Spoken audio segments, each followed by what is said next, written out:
So today we're going to talk about the practice of loving kindness. Is it something we have to really extend towards everybody? Coming up.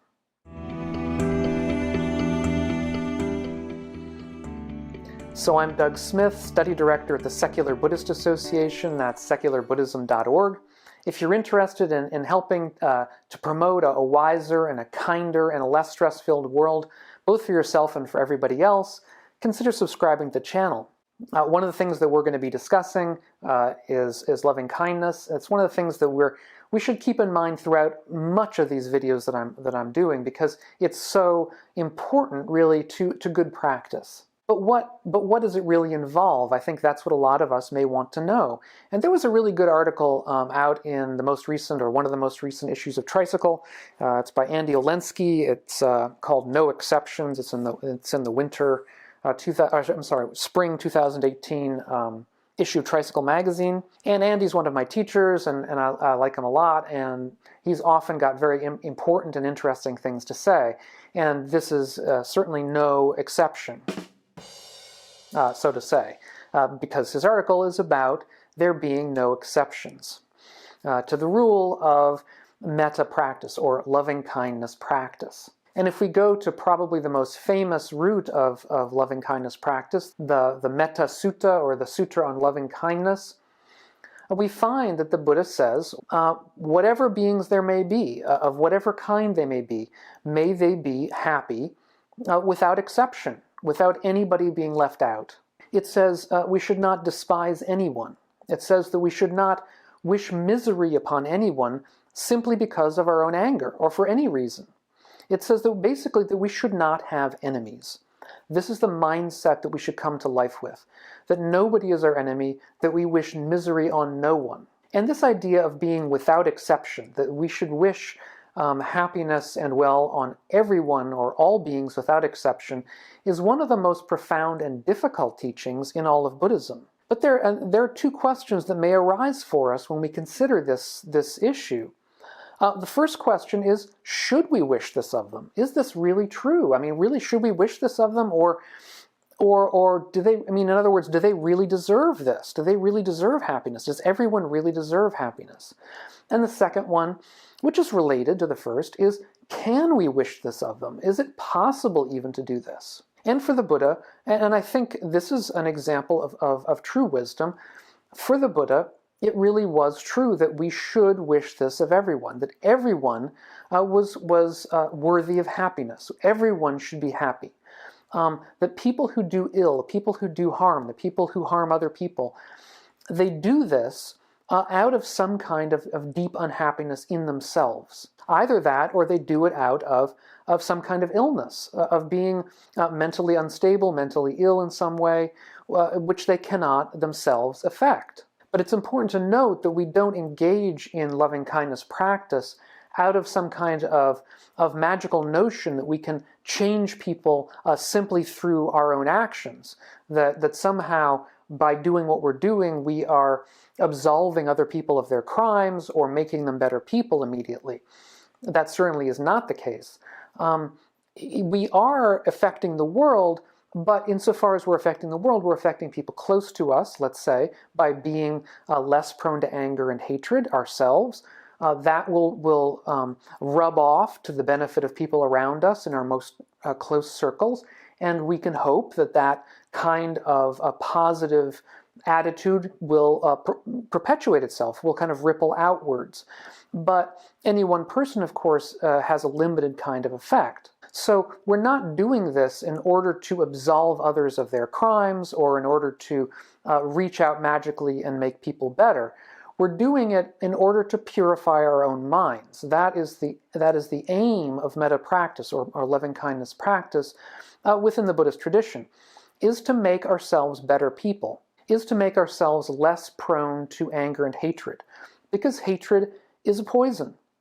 And one of the things that we come to realize and see directly in meditation, in formal meditation, is how hatred corrodes us from the inside. We can feel the pain, the anger, the pain that anger provides us.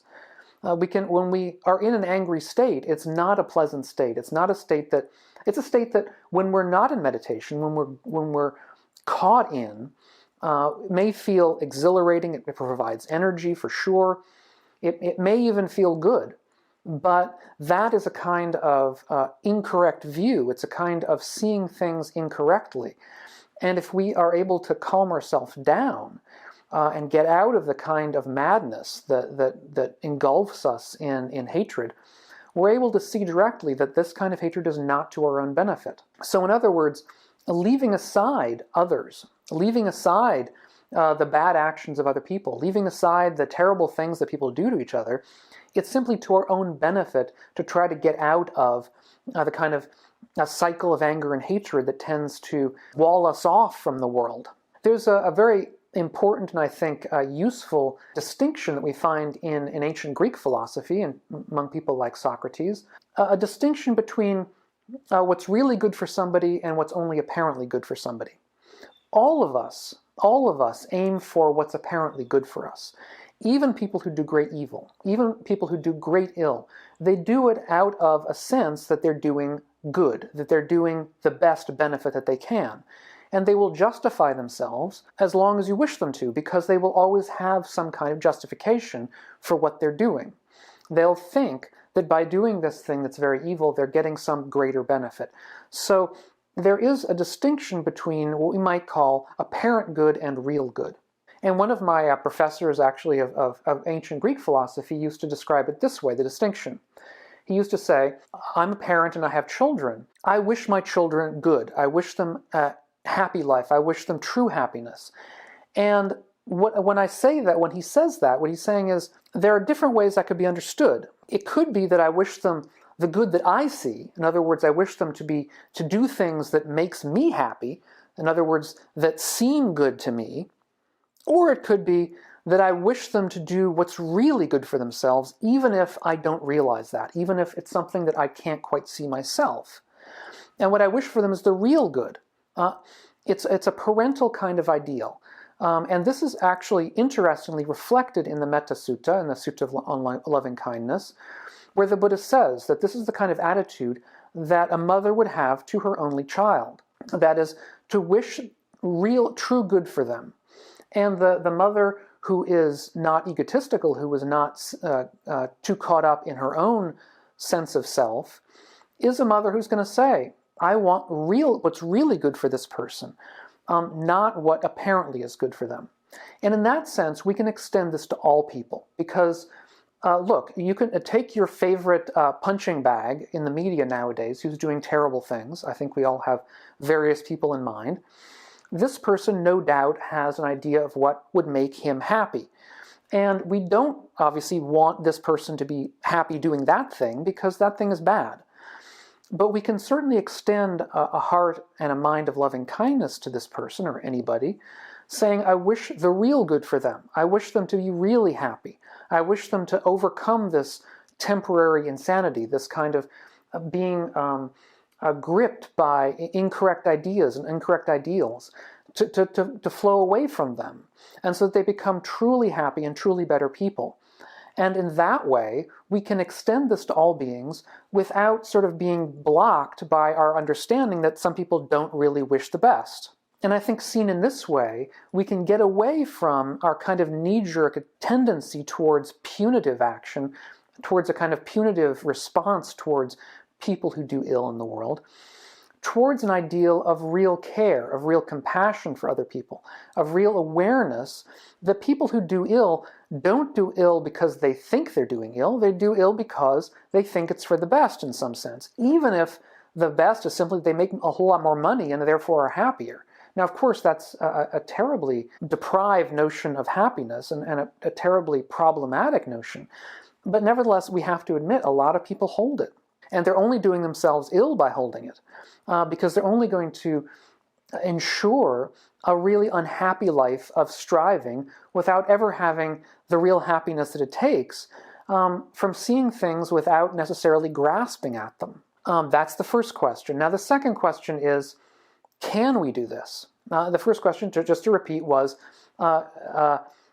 should we do this? Are these people really deserving of our wish that they be happy? And the answer is yes, they are really deserving of our wish that they be truly happy, that they be truly well. The second question is, can we get it into our minds to wish that, as Andrew Olendzki put it, I believe, the jerks and monsters in the world, that they all be happy? Can we really do that? I think this is a question. It's an open question for any one of us. I hope to have given you some pointers of kind of mental operations that you can go through in order to get your way through some of the ordinary blocks on the way to that end. It's a path that will take a while.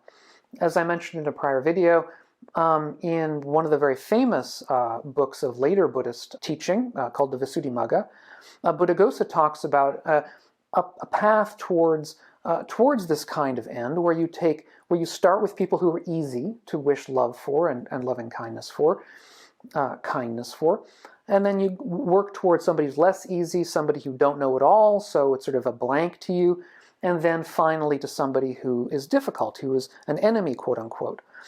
But when you get to the enemy, you should only think of them in neutral terms. You shouldn't try to think of them as your best friend, because that will probably fail. But you start by thinking of them in neutral terms. And in that way, you can get, by stages, to a place perhaps after however many months or years or whatever it is of practice, you may get yourself to a place where there's nobody in that enemy category anymore, where you're seeing nobody as your enemy, where you're wishing misery on no one. And that is exactly what the Buddha hopes. And it might be that a whole lot of the people in the world are neutral to you, but then you can work on that, and then by stages bring them into this circle of people who you consider your friends, of people who you consider who you have friendly attitude towards. And that is the practice that we're all on the path along. And I admit freely that this is a very difficult practice. It's very difficult for me, for all the same reasons I imagine it's difficult for many of you.